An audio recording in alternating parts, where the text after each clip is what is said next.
Bismillahirrahmanirrahim. Assalamualaikum warahmatullahi wabarakatuh. Alhamdulillahi rabbil alamin.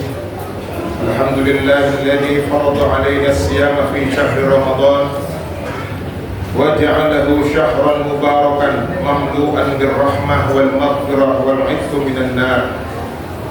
Ashhadu an la ilaha illallah wahdahu la syarika lah wa ashhadu anna Muhammadan 'abduhu wa rasuluh la nabiyya ba'dah. Allahumma salli wa sallim wa barik wa karrim ala nabiyyina wa syafi'ina wa maulana Muhammad wa ala alihi wa ashabihi wa man tabi'ahu ila yaumil qiyamah. Amma ba'du.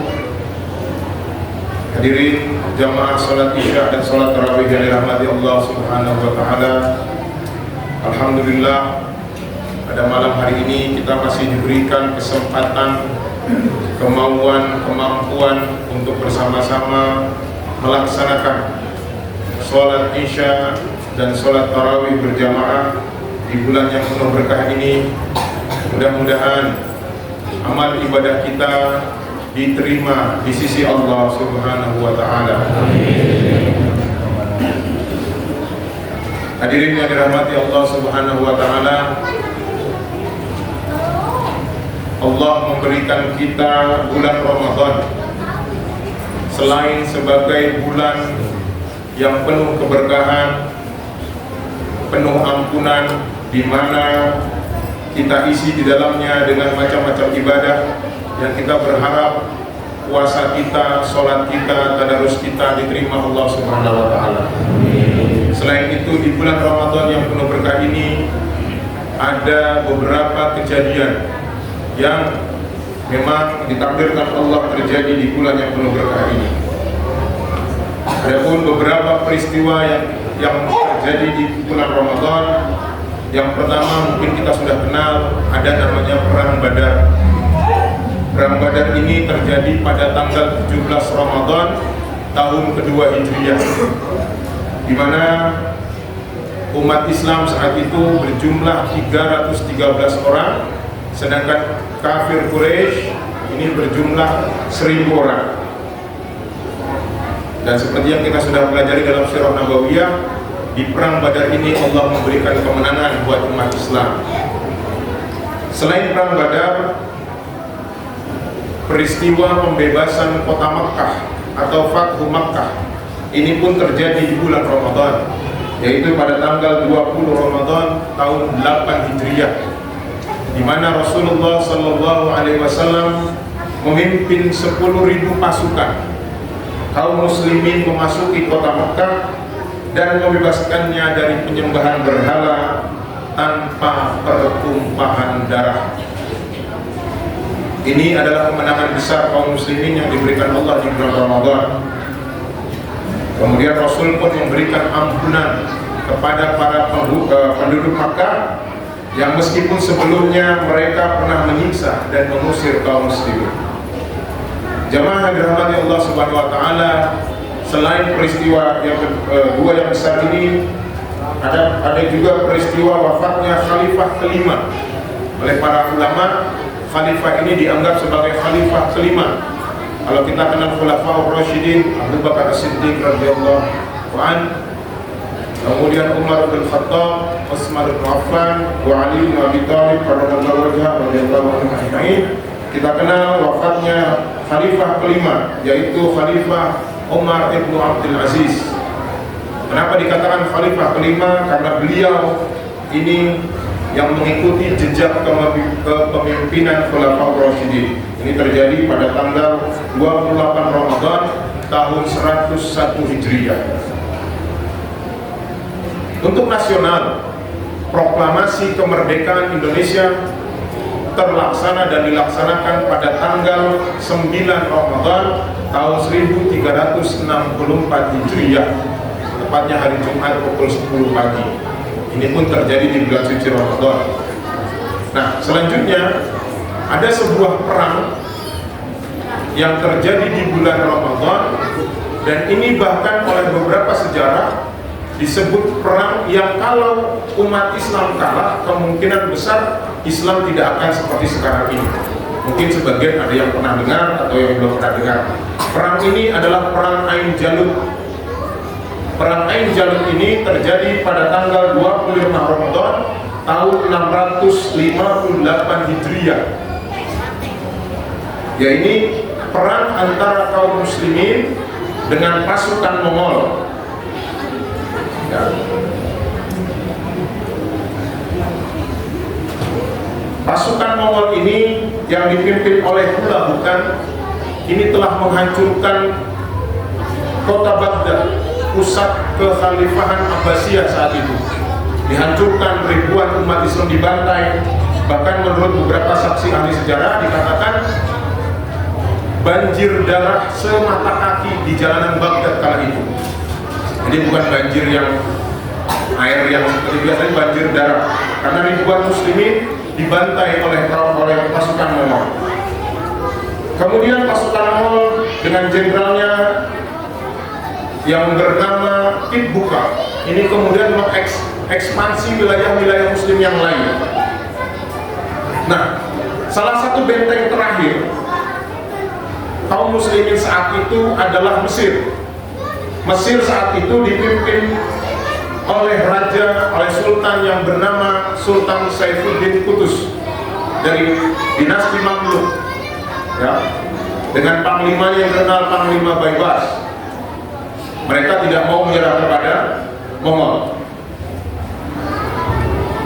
Ketika mereka mengultimatum Mesir untuk menyerah dengan jaminan kalau nyerah tidak diapa-apakan, tapi kalau menyerah mereka akan dihabisi. Sultan Saifuddin Qutuz menolak ultimatum ini, bahkan ia malah membunuh para utusan Mongol dan menggantung kepala-kepala mereka di gerbang kota Kairo Mesir sana. Inilah yang kemudian menjadikan perang Ain Jalut terjadi. Ain Jalut ini berada di sekitar Palestina sekarang. Kenapa dipilih lokasinya? Karena Sultan Saifuddin Qutuz dan Panglima Baibars adalah mereka orang-orang yang cerdik dalam mengambil siasat. Mengambil Ain Jalut sebagai tempat perang karena letaknya yang berbukit-bukit. Ini sangat tidak menguntungkan pasukan Mongol yang terdiri dari pasukan kavaleri berkuda. Maka kemudian pada tanggal 25 Ramadan kemudian terjadilah perang Ain Jalut, di mana bertemulah pasukan Sultan Saifuddin Qutuz dengan pasukan Mongol yang dipimpin oleh Kitbuka di Ain Jalut. Strategi yang digunakan oleh Panglima Baibars pertama adalah mereka pura-pura mundur untuk memancing pasukan Mongol masuk ke barisan bukit di daerah Ain Jalut. Karena apa?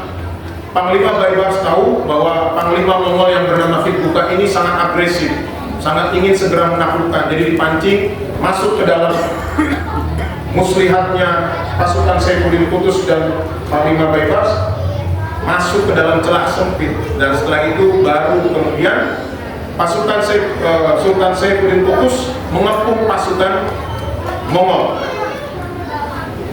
Namun tidak serta-merta ketika pasukan Mongol terdesak, tiba-tiba mereka masih punya kekuatan untuk menyerang kembali pasukan Mamluk yang dipimpin oleh Sultan Saifuddin Qutuz. Maka kemudian Sultan Saifuddin Qutuz bersuara lantang dan menyerukan, "Wa Islamah, wa Islamah, wahai Islam, wahai Islam."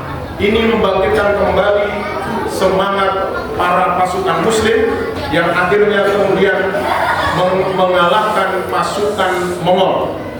Dan ini adalah pertama kalinya pasukan Mongol kalah oleh pasukan lain, yang tak lain dan tak bukan adalah pasukan Islam. Dan setelah pasukan Mongol ini kalah, maka kemudian pasukan Sultan Saifuddin Qutuz kemudian kembali merebut daerah-daerah muslim yang sudah diinvasi oleh pasukan Mongol ini. Hadirin yang dirahmati Allah Subhanahu wa taala, kemenangan diutus dengan panglima bebasnya pada perang Ain Jalut ini memang atas takdir Allah Subhanahu wa taala. Namun ada beberapa pelajaran yang bisa kita ambil dari perang ini. Yang pertama, janganlah kita kemudian takut kepada musuh meskipun mereka terlihat sangat kuat. Muslimin saat itu menghadapi musuh yang sebelumnya menghancurkan dunia Islam, tapi dengan keimanan dan strategi yang baik mereka bisa menang. Yang kedua, dari perang Ain Jalut ini kita belajar pentingnya kita memiliki pemimpin yang berani dan tegas. Sultan Saifuddin Qutuz tidak hanya memimpin dari belakang, tetapi ikut bertarung di garis depan. Selanjutnya adalah kecerdasan strategi dalam perang sangat penting. Jika pasukan muslim hanya bertempur tanpa strategi, mereka bisa kalah. Namun Jenderal Baibars menggunakan tipu muslihat perang yang cerdik untuk mengalahkan Mongol. Kemudian selanjutnya, bulan Ramadan adalah bulan kemenangan. Selain Ain Jalut, perang Badar, pembebasan Makkah, bahkan kemerdekaan Indonesia ini terjadi di bulan Ramadan. Artinya bulan Ramadan tidak hanya untuk beribadah, tapi juga bulan yang akan menjadikan kita menang di akhir nanti menjadi hamba-hamba Allah yang bertakwa. Hadirin yang berbahagia, mari kita jadikan Ramadan sebagai momentum untuk lebih mendekatkan diri kepada Allah, memperbaiki diri, serta meningkatkan amal soleh agar kita mendapatkan kemenangan hakiki, yakni ridho dan ampunannya. Hadani Allah wa iyyakum ajma'in. Astaghfirukum min kulli dzamb, astaghfirukum min kulli khata'an. Assalamualaikum warahmatullahi wabarakatuh.